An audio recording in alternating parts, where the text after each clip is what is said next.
Hello comrades, you're watching RedIvanAirsoft, and today we'll talk about the Ukrainian National Guard uniform of 2014, a rare blue digital camouflage pattern known as Gaduka, which means viper.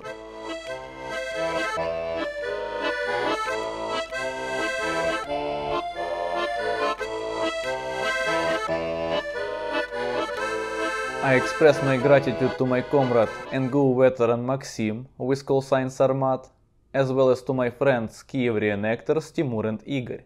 And before we begin, as always, let's get some historical background. But before we start, guys, please like this video, comment, share it and subscribe to my channel. Give me some motivation to do more videos for you. The first National Guard appeared in Ukraine back in 1991.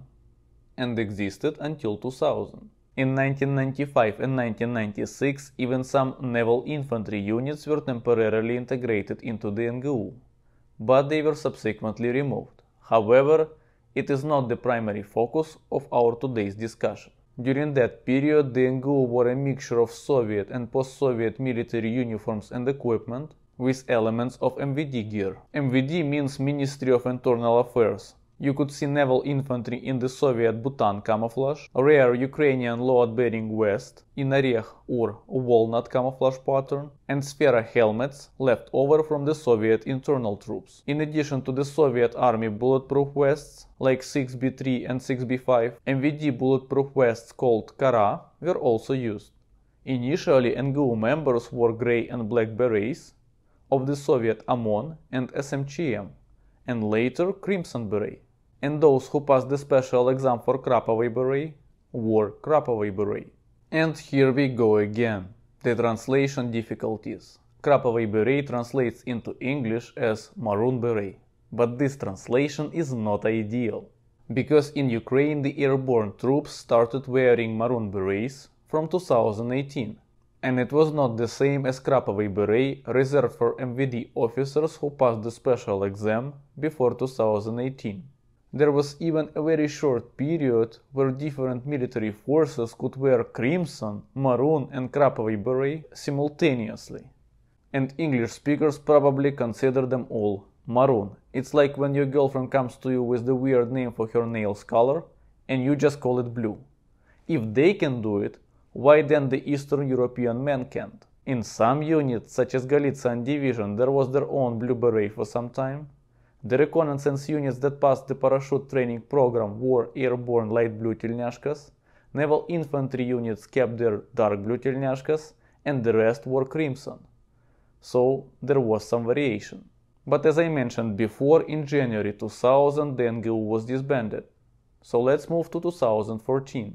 In March 2014, at the time of the Crimean crisis, the Verkhovna Rada decided to revive the Ukrainian National Guard, which was formed based on both existing internal troops units and the recruitment of the new officers and volunteers. The resurrected NGU received a camouflage pattern that was just beginning to be tested in the internal troops and had not yet developed any association with the previous regime, although Zakharchenko was seen wearing this pattern in his speech on February 20, 2014.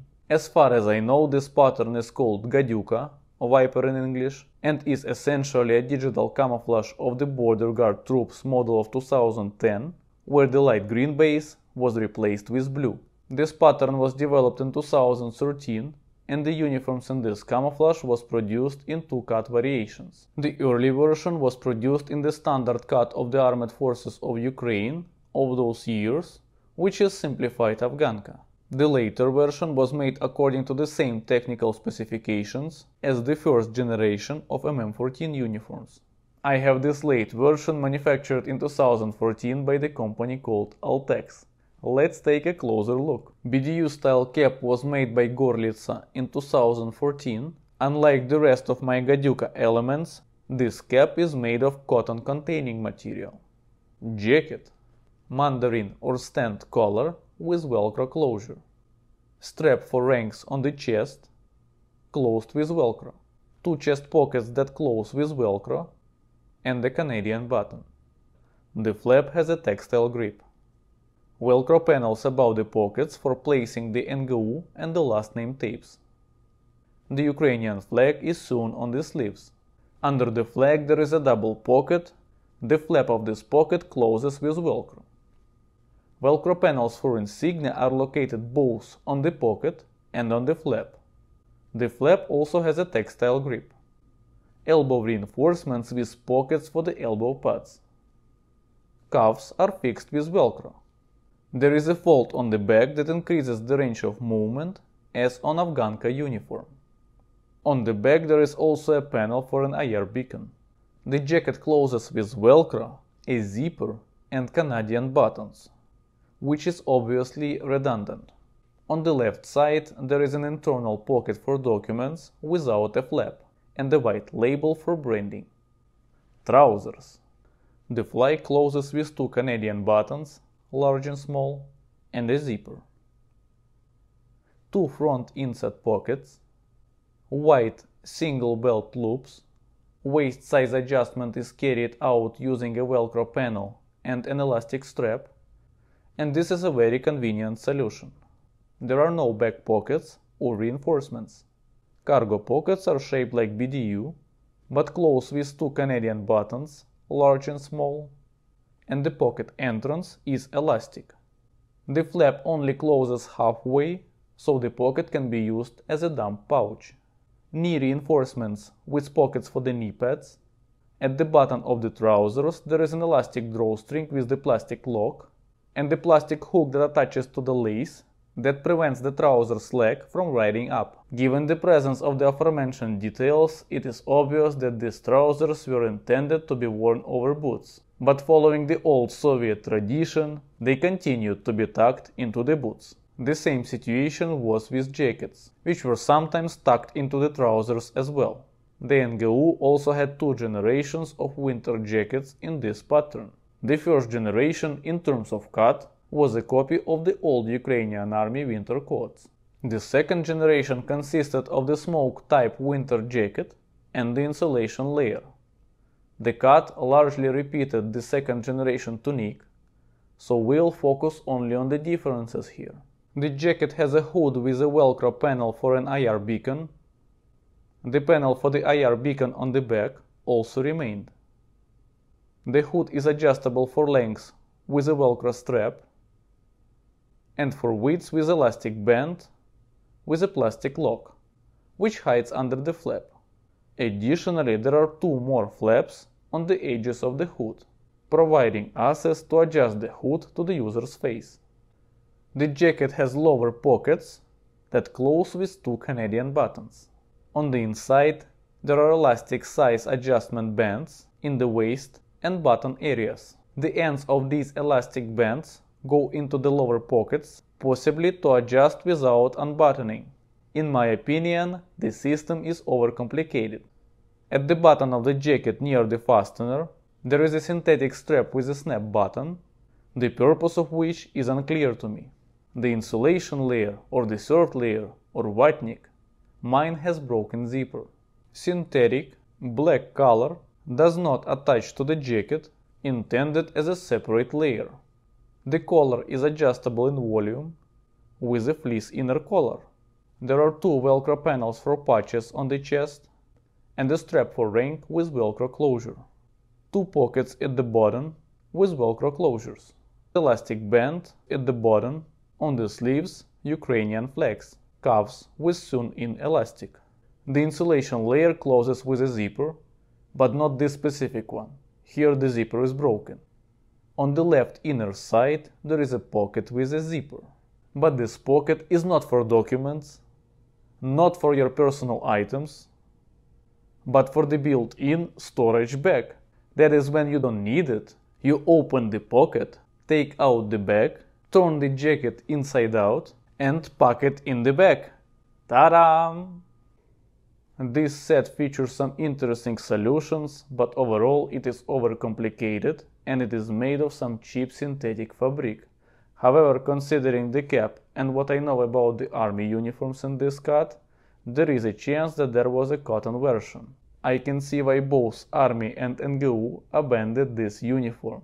In fact, even criminal case was opened regarding the production of Gaduka, An investigation estimated the losses to the country at 42.5 millions of hryvnias. In 2014-2015, this uniform was worn with t-shirt in Gaduka Camouflage pattern, a crimson striped tельняшка, or an olive t-shirt. In a few photos, grey-blue t-shirts that matching the colors of Gaduka can be seen. Maxim told me that the velcro was sewn onto the t-shirts for attaching rank insignia. Soviet officer brown leather belts were used, as well as Ukrainian belts with butterfly buckles, based on the experimental Soviet field belts of 1990. In addition to various commercial samples, National Guard units issued my favorite black leather Talane boots with Panama sole.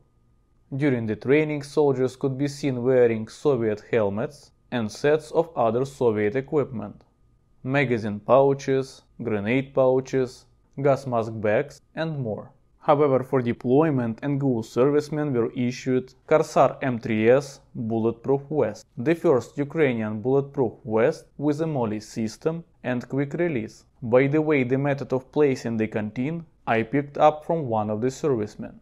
There were also earlier olive Korsar M3 vests without the MOLLE system and quick release. Korsar vests were and are still produced by the company called Temp 3000 or Temp 3000. Soldiers were also issued with Kaska 1M helmets from Temp 3000. This is a black helmet made from UHMWPE, that is why it is thicker than aramid or Kevlar helmet. Mine was produced in 2014. The helmet came with an olive grey cover, like the vest. But nowadays such covers are extremely rare, and I will demonstrate the set without the cover. There are photos where the helmet is used without the cover, but less frequently. Polish helmets with covers in Polish woodland were also issued, and this does not considering various volunteer-supplied and self-obtained equipment. Emblems. Round National Guard emblem was placed on the left sleeve, while National Guard tape was worn on the left side on the chest. On the early uniform there was also an NGU badge worn on the right side. And there are also pictures where the National Guard tape is on the right side, while the left side is reserved for the blood type tape. The NGU was supplied with locally produced Israeli Tavors, but as far as I know, only 493 units had been purchased by 2014, which is a drop in the ocean. So most soldiers used the old reliable AK-74, AKS-74 or other Soviet firearms. According to Maxim, he first encountered Tavors in 2015, and these were models chambered in 545 and 7.62x39. Later in 2017, Tavors in 5.56 were issued to the newly formed tank battalion. Now let's see how it all looks together.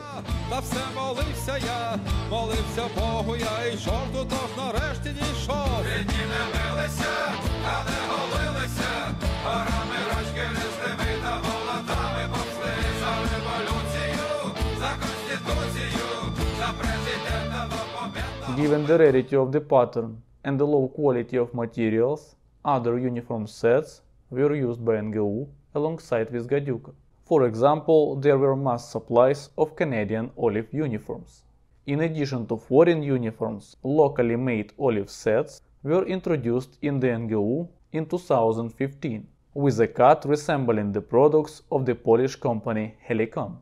This photo was taken in the summer of 2015. There were several generations of the NGU's olive uniforms, but that's a topic for a separate video. Interestingly, the concept of the new olive uniform was shown only in 2016, together with the blue beret.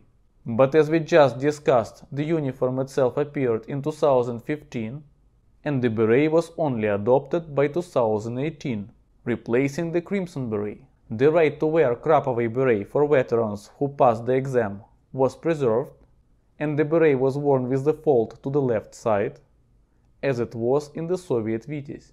After 2018, those who passed the exam were issued with a blue beret like the rest, but with distinct cockade. Olive suits produced by Ibis, officially called The experimental special suit for MVD Special Forces were also worn. In this photo, General Colonel Balan is wearing such suit. Just for comparison, here is another photo with a regular, late version statutory suit.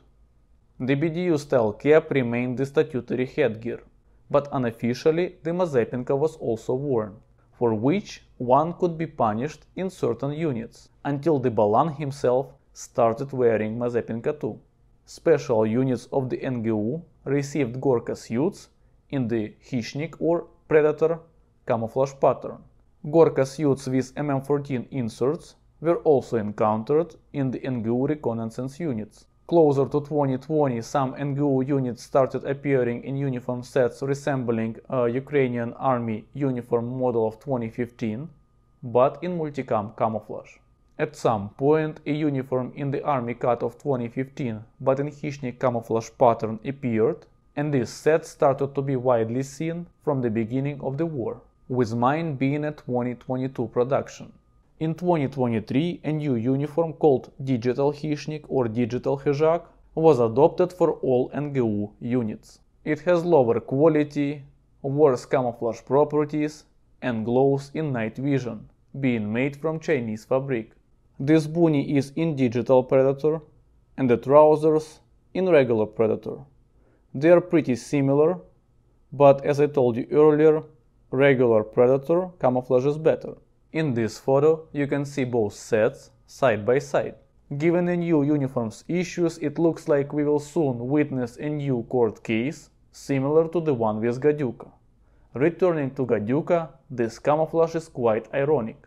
Being developed for the internal troops and first appeared on the Kharchenka, it was in the midst of the events that led to the revival of the Ukrainian National Guard and then became its first camouflage pattern. The overcomplicated design of the uniform in this pattern highlighted the need for a more balanced approach in equipment development, once again reminding us of an old Ukrainian saying, "What is too much is not healthy." I hope you like this video, subscribe to my channel, put like, comment, share this video with your friends. If you want to help the channel financially, links are in the description.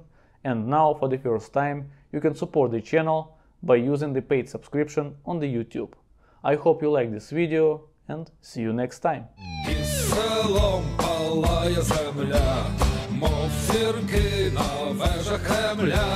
Це село, що ліг звірине.